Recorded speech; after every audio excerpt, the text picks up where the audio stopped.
부동산 개발금융 송동원 박사님의 칼럼 부동산이 경제입니다.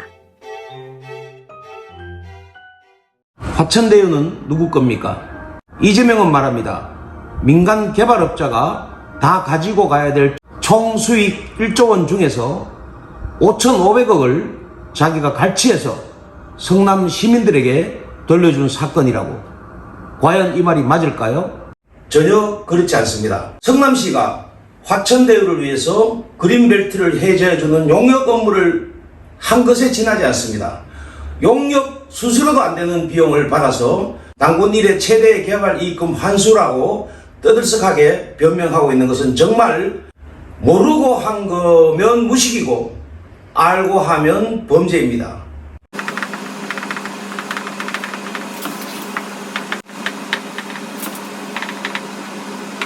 부동산 개발적 측면에서 화천대유 사건을 조명해 보도록 하겠습니다. 지금 화천대유 사건이 온 나라를 떠들썩하게 하고 있습니다. 이미 언론에서 보도된 바와 같이 성남시가 대장동을 개발하기 위해서 성남의 뜰이라는 PFV를 만들고 그 PFV는 화천대유라고 하는 AMC에다가 실지 업무를 시행하게 하고 화천대유는 청화동인이라고 하는 1호에서부터 7호까지 소위 페이퍼 컴퍼니 유동화 회사를 만들어서 각각 프로젝트를 수행함으로써 엄청난 수천억의 수익을 가져간 사건이 나라를 떠들썩하게 하고 있습니다. 이재명은 말합니다. 공영개발에서 민영개발로 만들어서 민간에게 돌아가야 할 수조 원의 사업 중에서 5,500억을 뺏어온 거라고, 갈취해온 거라고. 그 말이 맞을까요? 전혀 그렇지 않습니다. 부동산 개발을 전공한 제 입장에서 볼 때는 성남시가 화천대유를 위해서 그린벨트를 해제해주는 용역 업무를 한 것에 지나지 않습니다. 용역 수수료도 안 되는 비용을 받아서 당군 일의 최대 개발 이익금 환수라고 떠들썩하게 변명하고 있는 것은 정말 모르고 한 거면 무식이고 알고 하면 범죄입니다. 이 대목에서 이미 발표된 화천대유와 성남의 뜰과 이재명과 성남도시개발공사와 이런 부분에 대해서의 논리에 접근하지 않고 저는 순수한 부동산적 측면에서 성남 대장동을 짚어보도록 하겠습니다. 성남시가 성남의 뜰을 통하여 대장동 지역의 한 도시개발 사업은 어떤 것이고 수천억의 불로소득이 어떻게 민간 사업자에게 돌아갔는지, 돌아가서 누구에게 얼마가 갔고 어떤 법관이 관여됐고 어떤 비리가 있다라는 측면에서만 지금 보도가 나오고 있지만 이 개발이 어떻게 이루어지게 되었는지, 그리고 거기서 어떻게 해서 수천억의 수조의 이익이 발생했는지, 공공개발을 가장해서 민영개발이 어떻게 이루어졌는지 이러한 측면에서 접근해 보고자 합니다. 대장동 사건은 언론이 이구동성으로 떠들썩하게 보도하고 있지만 왜 이런 구조를 짰는지 국민들은 그저 들리는 소리에 대해서만 분노하고 있습니다. 성남 대장동, 과연 부동산적 측면에서 어떠한 지역이고 어떻게 개발이 이루어졌는지에 대한 측면을 말씀드리도록 하겠습니다. 대장동은 어디입니까? 수서와 용인을 잇는 고속도로가 용서고속도로입니다. 용서고속도로에서 내려오다가 서분당 IC가 있습니다. 서분당 IC를 내려온 우측편은 여러분들이 고길이라고 알고 계시는 지역입니다. 먹자촌과 고급 전원주택으로 구성되어 있고 이쪽 지역은 아마도 자연녹지 또는 계획관리지역 이렇게 구성되어 있을 것입니다. 그리고 지금 현재 문제의 대장동은 바로 고길이에 배칭되는 이 지역이 대장지구입니다. 이 대장동은 개발 이전에는 전체가 그린벨트였습니다.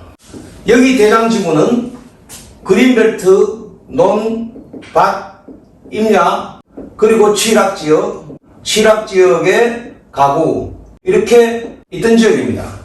이 지역이 약 30만 평입니다. 여기가 원래 100만 해배가 넘으면 국토부 장관이 개발 승인을 하게 되어 있습니다. 그런데 그 100만 해배 이하로 99만 이렇게 되면 인구 50만 이상 시도 자치단체장이 개발 인허가권을 가질 수가 있습니다. 그런 점을 이용해서 대장지구는 규모를 조금 줄여가지고 성남시가 개발 인허가권을 갖게 된 지역입니다. 이 대장지구는 여기 뒤에가 태봉산으로 막혀 있고 요 너머에 가면 뭐 여러분들도 가보신 분들도 있겠지만 남서울시가 있습니다. 그리고 요 위쪽 지역은 서판교 지역입니다. 그런데 이 대장지구는 용서고속도로이긴 하나 이쪽 분당과 안양 이쪽에서 강남까지의 시간은 20분도 안 걸립니다. 그렇지만 다른 데로는 조금 더 교통에 좀 오줌이 대중교통이 원활하지 못한 지역입니다. 여기가 남판교라고 불리기도 합니다.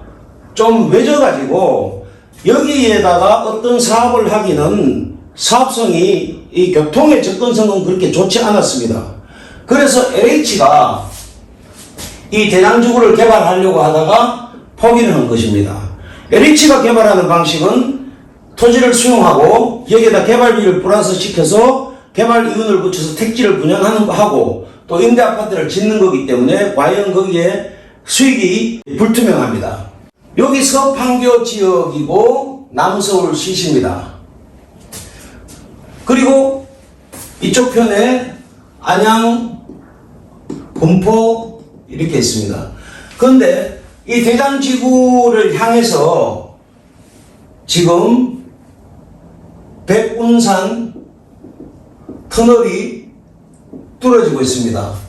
그리고 대장지구를 개발하면서 태봉산을 뚫어서 서판교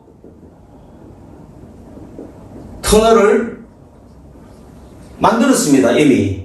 자, 그렇게 되면 이 대장지구는 그야말로 서판교에서 남판교라고 불리울 만큼 경쟁력이 좋고 지리적 위치도 좋고 대중교통의 접근성도 좋은 최고의 A급 지역이 된 곳이 바로 대장지역입니다. 이 지구를 개발하기 위해서 여러분들 이 그린벨트는 어떤 것인지 아시죠? 이 그린벨트를 푸는 것은 대단히 어렵습니다. 강남의 수서지구, 그다음 청계산지구, 세곡지구, 이명박 정부 때 그 비닐하우스 그린벨트를 풀어가지고 보금자리 주택을 지어놓은 것을 볼 수 있습니다. 거기에 LH 공공임대형 주택이 들어와 있습니다. 그런데 이러한 대장지구에 여기가 만약에 그린벨트가 풀어진 공동주택지라고 하면 최하 평당 3천만 원 이상 호가하는 이런 땅이 될 것입니다. 이 그린벨트를 풀기 위해서 이재명은 여기다가 SPC 법인인 Special Purpose Company라고 특수목적 법인인 성남의뜰을 만들었습니다. 성남의뜰은 여러분들 이 언론에서 PFV다. 이 PFV는 SPC 특수목적 법인으로서 사실상의 페이퍼 컴퍼니입니다. 상급 임직원을 둘 수 없고 일정한 사업 기간 동안만 존속하는 회사이고 자본금 50억으로 만든 PFV입니다. 여기 PFV라는 것은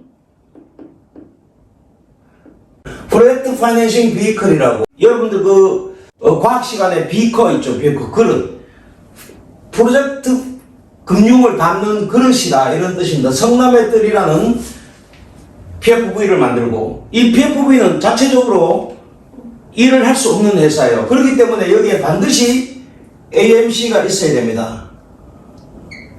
이 AMC가 바로 문제의 화천대유입니다.